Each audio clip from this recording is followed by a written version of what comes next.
Bonsoir à tous et bienvenue sur CNews. C'est un paysage de désolation qui s'offre au regard après le passage dévastateur du cyclone Gézani. La région Atsinanana, et plus particulièrement la ville de Toamasina, est aujourd'hui meurtrie, défigurée par la violence des éléments. Entre les foyers brisés et les infrastructures de pointe balayées par les vents, l'heure est au recueillement, mais aussi, déjà, au défi de demain. C'est dans ce contexte de crise majeure qu'Andry Rajoelina, l'ancien président de la République, a pris la parole hier soir. Un message de solidarité, mais surtout un vibrant appel à la résilience. Après toute destruction, il y a la reconstruction.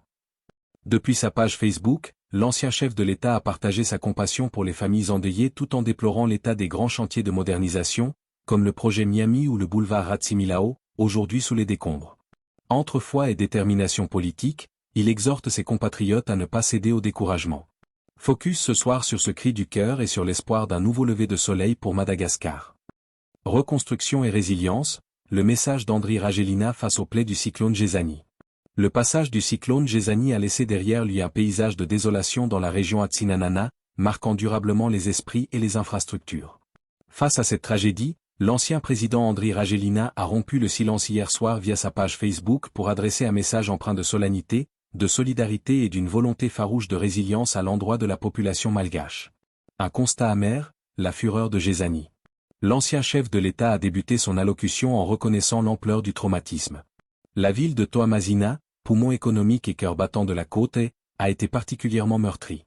Entre les pertes en vies humaines et les dégâts matériels colossaux, le bilan est lourd. Andry Rajoelina a tenu à exprimer sa compassion profonde et ses condoléances les plus sincères aux familles endeuillées. Il a décrit des blessures profondes, infligées au tissu social, reconnaissant que derrière chaque chiffre se cache une tragédie familiale et un foyer brisé par les intempéries. Entre foi et devoir de reconstruction. Fidèle à sa rhétorique habituelle alliant spiritualité et action concrète, l'ancien locataire diavolois a martelé une conviction centrale. Après toute destruction, il y a la reconstruction.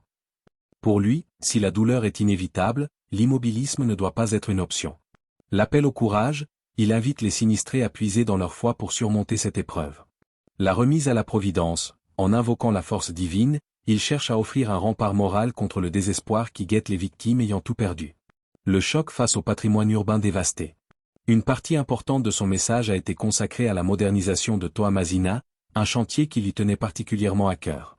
Voir les joyaux de la ville ainsi malmenés par les eaux et les vents semble être une épreuve personnelle pour l'ancien président.